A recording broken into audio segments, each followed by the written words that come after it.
It's Dee and Bee. Happy New Year's Eve! So, as it is the last day of 2019, the end of a decade, we have some reflections to share. Yes. So we're going to look back on the past year and tell you what we think about it. Yes. So we each have a little topic that we want to talk about out of this hat. Yeah, boy. Yes.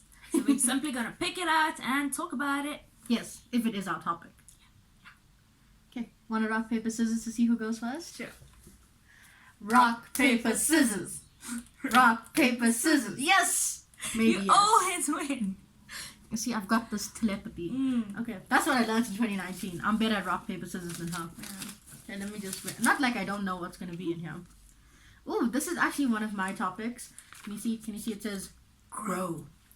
What did I want to speak about? I'm kidding. So grow. Growth was a big thing for me this year. Both negative and positive because, you can't grow in a negative way. But something I've learned that was very important is that there is always room to grow. Don't think because you've reached a certain age, you've peaked or whatever it is.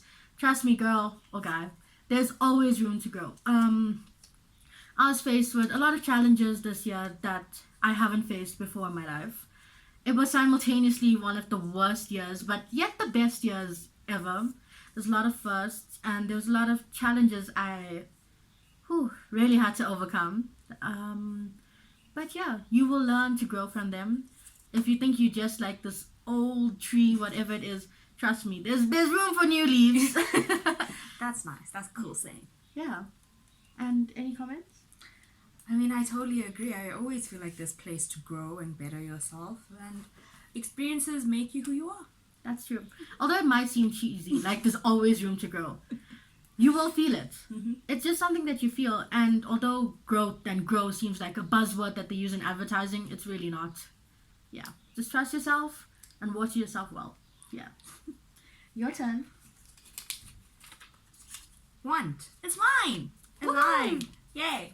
Okay, so want. Basically, know what you want. And if you don't know what you want, that's okay too. But if you do know what you want, don't let anybody try to change your mind, try to put you down, try to steer you in a different direction. I experienced a lot of that this year because I finally decided what I want to do with my life. And there were so many people that were like, why don't you rather do this? Or why don't you do that? And for a while there, I listened, and then I realized that if I listened to them, I would never be happy. So knowing what you want, it's a good thing. And if you don't know what you want, that's okay too. I finished my degree this year, and I only now know what I want to do. Throughout my whole degree, I was as lost as a blind fish, I would say. Ironically, it went the other way for me. Throughout my degree, I knew what I wanted. I also finished my degree this year. I knew what I wanted, and now, yeah. At the end of it, I'm like, okay. Well, playing back on my buzzword, there's room for growth in the sense that although you know what you want, always remember that, you can do a little bit more with it or a little bit less. Depends on how you want to go. Mm-hmm. Shall we check these out? Yeah. Let me try. Haha. Friends. I spelled it wrong. Which is so great for me because I'm the one that always spelling words wrong. So, over university, I've learned something really weird. You'll make really close friends, but you'll never see them. Okay, I'll see you all the time. So yeah, although you've reached a different stage in your life, well, especially with us, like we're 21 now, and you think you can kind of stop making friends. I've made a few new friends this year, but quite frankly, they haven't necessarily lasted. Out of one or two fights. However, I've made some really unexpected friends along the journey, so shout out to you guys. I've also realized that if you've made a friend previously, they're always going to be there for you.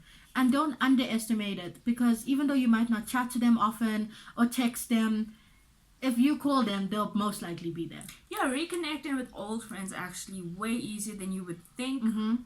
Because you already have a history and familiar with each other, that things just fall back into old routine. Also, Bianca and I have been friends for a really long time. And it honestly just feels like we've been getting closer and closer and closer. Like, yeah. Like our friendship this year, I feel like we started off at maybe a 30 and now we're on 1,072. Yeah. It jumped. It really did. And it was through small things that we never thought we'd end up doing to finally ending up doing things that we've both wanted to do for a really long time, like YouTube, for example. Yeah. And now it's just like we're really comfortable around each other. Like when I don't see her, I miss her. Me too. Like it's weird. This December time has been so hard. It has. And like when we've just seen one another, we still text immediately after. Yeah. So like we don't stop talking. And she's now on my home screen, like a little chat icon. So that just shows something. Let's throw this one. Yep. Yeah. Okay, it's my turn. Mm-hmm. Selfish.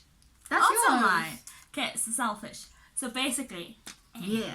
that was my left hand. That was terrible. But anyways, it's okay to be selfish, which is kind of like you need to put yourself not always before others, but you need to think about yourself before entering a situation.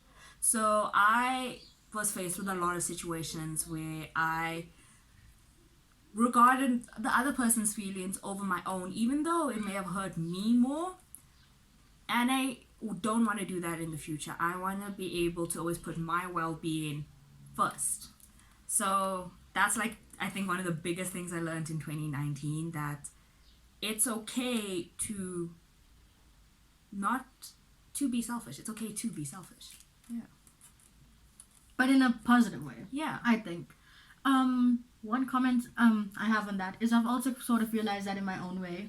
And it's not always about everyone else. It can be about you sometimes.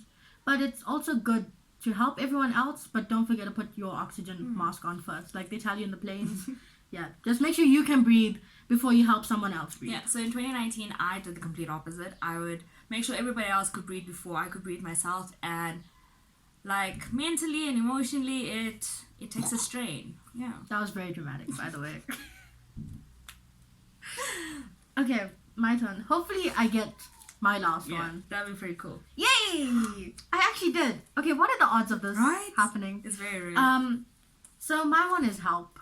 It might just sound like, so what's the switch? Help. I need somebody. Anyway, one thing I've learned this year, especially, it's like a big reflection for me. I think this was my biggest one that I did want to speak about, is that we all are striving to be independent, do things on our own, especially as we grow and learn. However, it doesn't mean that you shouldn't ask for help. I did go through a few changes. I say changes like puberty. Yeah, but actually no. Life changes this year. And I didn't necessarily know how to navigate them. And usually I try to sit there and figure it out until it stresses me even more. Stresses me the hell out even more than I was stressed before. And I realized, hey, there are people who have been in these situations. I'm not the first and only person who's been here. It's okay to ask them for help. Or it's okay to even ask someone who's never been in there before for help as well. Because they might kind of see it as like a third person and be able to help you. It's really okay. But what I think is also important is the knowledge that you have with your situation or whatever it might be to help other people with it. So share your help that you've received, but also ask for help so you can continue receiving. It was a big one, and it can be as a simple task as, asking someone, could you just help me to finish this project, or give me a lift, or an assignment, or it could be like life help. It's really okay. Don't be there alone. There are people out there for you, and you really realize it when you ask for help. So that one was emotional, but it's done. Yeah. So like commenting on that, I'm the type of person who will not ask for help. I can tell you that for a fact. Yes, I don't like to show my emotions in front of people and all of that stuff. But this year, since our friendship went to 1072, I've learned that I can lean on her, that I can ask her for help. Like if I'm in a bad mood or something happened, and trust me, like a lot of drama happened. I can phone her up and be like, listen, I'm down. And then she shouts at me to get in my car and drive to her, and then feeds me, which is still help. It does help. It does help. Or I'll just come to her house with ice cream, which I've done once. She has. So it's in your lowest time or your darkest time, reaching out for help is something you can do to help yourself get out of that place. And quite frankly, it's something I would have never done to the extent that I've done it this year.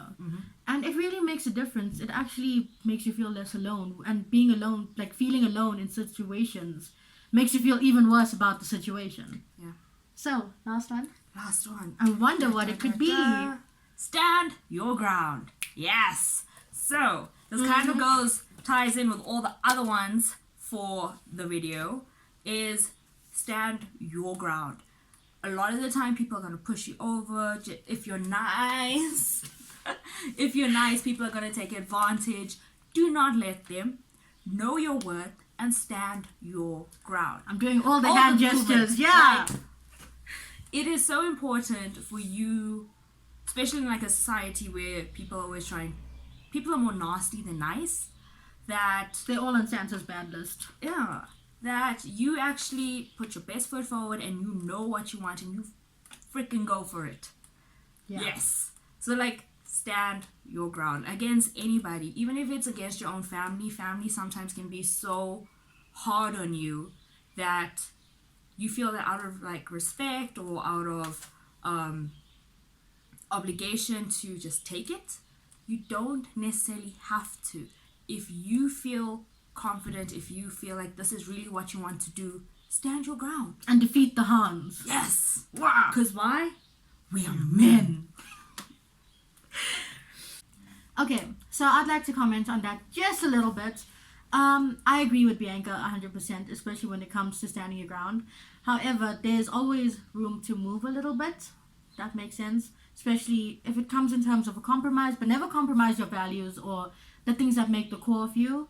However, like we said, always just be a little bit flexible and don't be like a rock, like a really big rock.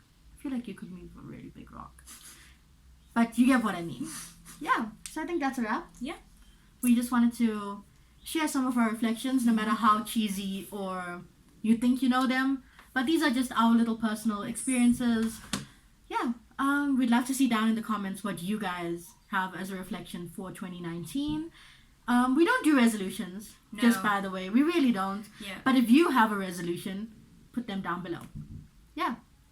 So you better subscribe, like this video, and leave a comment down below. Yes. And please follow us on all of our socials. They will be linked down below. We do post some fun stuff on Instagram, you know, especially makeup things, all of those things. So yeah, give us a follow. You won't regret it. Signing out. Signing out. Bye.